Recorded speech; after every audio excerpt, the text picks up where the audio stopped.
ప్రేక్షకులందరికీ స్వాగతం అండి. ఇప్పుడు నేను చెప్పబోయే కథ బేతాళ కథల్లో ఒక కథ, ప్రతాపసేనుడి కథ. మరి కథలోకి వెళ్దామా అయితేనే.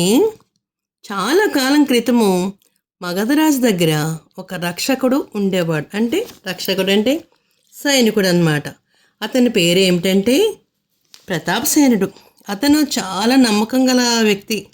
రాజు అంటే విపరీతమైన గౌరవం, ఎంతో ప్రేమతో ఉండేవాడనమాట. అతను గొప్ప సైనికుడు. ఒకసారి ప్రతాపసేనుడు తన ఆస్థానం నుంచి ఇంటికి తిరిగి వస్తున్నాడు. అప్పటికి అర్ధరాత్రి అయ్యింది. ప్రతాపసేనుడు ఒంటరిగా నడుస్తూ ఉన్నాడు. అలాగా ఎక్కడెక్కడికో నడుచుకుంటూ వెళ్ళాలి కదా, ఎటువంటి సౌకర్యాలు లేవు ఆ సమయంలో. అలాంటి రోజుల్లో ఎప్పుడూ కూడా మనుషులు నడిచి వెళ్ళవలసి వచ్చేది. లేకపోతే ఏమన్నా గుర్రబళ్ళ వేసుకుని వెళ్తూ ఉండేవారు. మరి ప్రతాపసేనుడు నడుచుకుంటూ వస్తున్నాడు. హఠాత్తుగా అతడికి దారిలో ఒక స్త్రీ ఏడుస్తూ కనిపించింది. ఎక్కడి నుంచి వినిపిస్తుందా ఆ ఏడుపు అని అటు ఇటు తిరిగి చూశాడు. ఒక చోట ఆమె దగ్గరకు వెళ్ళాడు. కూర్చుని ఏడుస్తుందామె. అమ్మా, నీకు దుఃఖానికి కారణం ఏమిటి అని అడుగుదాం అనుకున్నాడు ప్రతాపసేనుడు. అతను ఎంత వేగంగా ఆమె దగ్గరికి చేరుకుందామని ప్రయత్నించినా ఆమె ఇంకా దూరంగా ఉంది. గ్యాప్ పెరిగిపోతుందన్నమాట. చివరికి ఆమె ఒక గుడిలోకి వెళ్ళింది. ప్రతాపసేనుడు ఆమె ఎక్కడికి వెళ్తుందో చూస్తూ అలాగ కూడా వెళ్ళిపోయాడు. అయితే ఆమె గుళ్ళో కనిపించలేదు. దాంతో ఆమె స్త్రీ కాదు, అమ్మవారు దుర్గాదేవి అని ప్రతాపసేనుడు నిర్ణయించుకున్నాడు. వెంటనే, తల్లి, నువ్వు విశ్వమాతవు, నీకొచ్చిన సమస్య ఏమిటో నాకు చెప్పు, నేనేం చేయగలనో చెప్పమ్మా, నన్ను ఆదేశించు అని ప్రతాపసేనుడు అన్నాడు. ఆ మరుక్షణమే అతనికి దివ్యవాణి వినిపించింది. ప్రతాపసేన, నేను ఏ ప్రమాదంలో లేను. రాజు రేపు చనిపోతున్నాడు, అందుకనే నేను ఏడుస్తున్నాను అని అంది దివ్యవాణి. రాజుని కాపాడే విధానం తెలుపమని దివ్యవాణి ప్రార్థించాడు ప్రతాపసేనుడు. అమ్మా, మా రాజు చాలా మంచివాడు, అతను నేను ఎలాగైనా కాపాడాలి అని చెప్పేసి ఆమెని అడిగాడనమాట. అందుకు దివ్యవాణి, ఒక మార్గం ఉంది, నీకు చెప్తాను, ఆ పన్ను చేస్తావా అని అడిగింది దివ్యవాణి. అప్పుడు అంటున్నాడు, నేను రాజుకి నమ్మకమైన సేవకుడిని, నువ్వు చెప్పాలే కానీ ఎలాంటి పనన్నా చేస్తాను అని అన్నాడు. సరే అయితే ఒక పని చెయ్యి, ఏం చేస్తావంటే, నీకు ఇష్టమైతే కనుక నీ కొడుకుని తెచ్చి 2 ముక్కలు చేసి నా సమక్షంలో బలిచ్చేయి అన్నది అమ్మ. అయితే అప్పుడు రాజుగారు ప్రమాదం నుంచి బయటపడతారు అని చెప్పింది. ఒక్క క్షణం కూడా ఇంకా ఆలోచించలేదు ప్రతాపసేనుడు.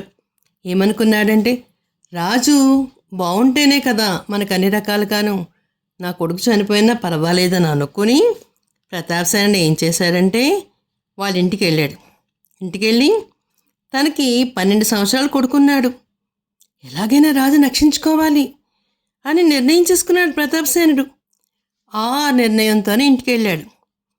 అయితే గుడిలోంచి బయటకు వచ్చిన ప్రతాపసేనుడు సరాసరి తన ఇంటికి పోవడానికి అక్కడ ఒక 2 గూఢచారులు ఉన్నారు. వాళ్ళు గమనిస్తున్నారు, ఏమిటి ఈ సైనికుడు ఎక్కడికి పోతున్నాడు, ఏం చేస్తున్నాడు అని.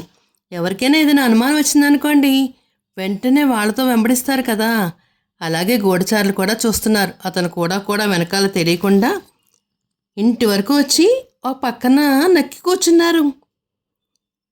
అప్పుడు ప్రతాపసేనుడు భార్యతో అంటున్నాడు, మనం రాజుగారి ప్రాణాన్ని కాపాడాలి. మన రాజుగారి ప్రాణం కంటే మన కొడుకు ప్రాణం విలువైంది కాదు. అందువల్ల మన కొడుకుని కోల్పోయినా కూడా మనం రాజుని రక్షించుకోవాలి అని భార్యతో చెప్పాడు ప్రతాపసేనుడు. అతని మాటలు విని భార్య మనసులో బాధపడిపోయింది. ఏమిటి, 12 సంవత్సరాల కొడుకుని చంపేస్తారా, అమ్మవారు బలిస్తారా అని మనసులో పదే అనుకుంటూ ఏడుస్తూ ఆ విషయం భర్తతో కూడా చెప్పలేదు. సరేలేండి, మీరు ఎలా చెప్తే అలాగే చేద్దాంలేండి, అదే సరైందిలే అని అంది. రాజు ప్రాణం మన కొడుకు ప్రాణం మీద ఆధారపడి ఉంటే మనకు రాజుగారి ప్రాణమే ముఖ్యము అని అందావిడ. ఆ సంభాషణ మొత్తం అంతా గూఢచారులు విని ఏం చేశారంటే రాజు దగ్గరికి వెళ్ళి చెప్పారు, ఇలాగ ప్రతాపసేనుడు మిమ్మల్ని కాపాడటం కోసము కొడుకు ప్రాణాలను కూడా పణంగా పెట్టాడు, ఆ దుర్గామాతకి ఇచ్చేస్తారట అని చెప్పారు.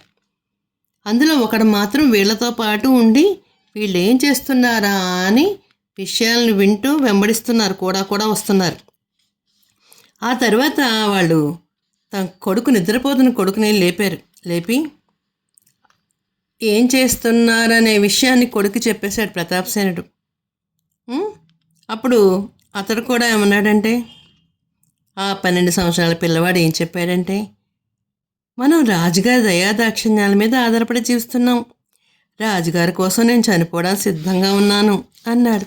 అంటే చూసారా మరి, 12 సంవత్సరాల పిల్లవాడు కూడా ఎంత చక్కగా సమాధానం చెప్పాడో. నేనేమిటి రాజు కోసం చనిపోవడం ఏమిటని అనలేదు, చాలా చక్కగా నేను నా ప్రాణం తీయడానికి సిద్ధంగా ఉన్నాను రాజుగారి కోసమే అని చెప్పడంతోనే ప్రతాపసింహుడు సేనుడు ఏం చేశారంటే కొడుకుని తీసుకెళ్తుంటే భార్య కూడా ఏమండి నేను వస్తానండి, గుడికి వస్తానండి అనేసరికి ఇద్దరిని కూడా తీసుకెళ్ళాడు. అతని గుడికి వెళ్ళిన 2 క్షణాలు గల్లా రాజు కూడా అక్కడికి వచ్చేసాడు. ఏం జరుగుతుంది, ప్రతాపసేను తన కొడుకుని చంపేస్తాడా, అమ్మో అని అనుకుని అతను కూడా అక్కడికి వెళ్ళాడు. అప్పటికే ప్రతాపసేనుడు దుర్గాదేవిని ప్రార్థించాడు, అమ్మా నువ్వు నా రాజును కాపాడాలి, నా బిడ్డ నాకు లేకపోయినా పర్వాలేదని అనుకుని కొడుకు మొహానికి బొట్టు పెట్టాడు. తర్వాత తల్లి, నా కొడుకుని నా ఇష్టపూర్వకంగానే నీకు సమర్పిస్తున్నాను, ఈ సమర్పణ స్వీకరించి మా రాజుగారిని కాపాడమ్మా అని తన కొడుకుని కత్తితో తలని టక్మని నరికేశాడు. ఆ దృశ్యం చూడలేని అతని భార్య ఆ కళ్ళెదురుగుండా కొడుకుని చంపేస్తే భార్య ఎలా ఉంటుందండి. ఆ భార్య ఎలా చూడలేక ఆమె కూడా దగ్గరున్న కత్తిని తీసుకుని తన తలని నరికేసుకుంది. ప్రతాపసింహుడు కొడుకు చనిపోయాడు, భార్య చనిపోయింది. అప్పుడు అనుకుంటున్నాడు, వీళ్ళిద్దరూ చనిపోయాక నేను బ్రతుకుండి ఉండడం ఏమిటి, అనవసరం అని అనుకుని ప్రతాపసేనుడు, తల్లి నువ్వు ఇచ్చిన మాట ప్రకారం మా రాజుగారి ప్రాణం కాపాడు అని ప్రార్థించి కత్తితో తన గుండెల్లో గుచ్చేసుకుని అతను కూడా చనిపోయాడు.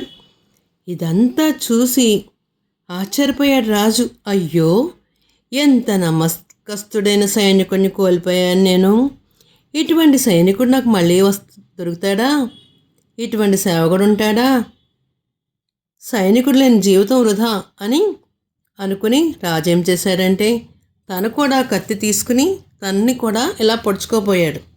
ఆ క్షణంలో దుర్గాదేవి ప్రత్యక్షమయ్యింది.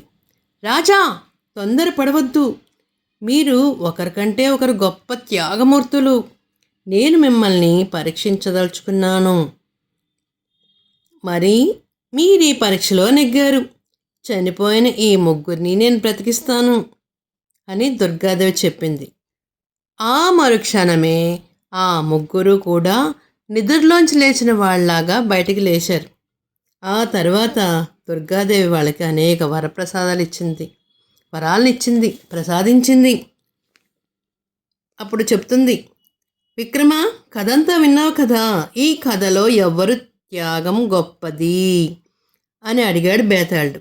అందుకు విక్రముడు అంటున్నాడు, ప్రతాపసేనుడు గొప్ప నమ్మకం గల వ్యక్తి, అందులో సందేహం లేదు, అందువల్ల అతడు రాజును కాపాడడానికే పూనుకున్నాడు. అయితే అతని భార్య మరణాన్ని తట్టుకోలేకపోయాడు. కొడుకు చనిపోవడము, తల్లి కూడా చనిపోయింది కదా, మరి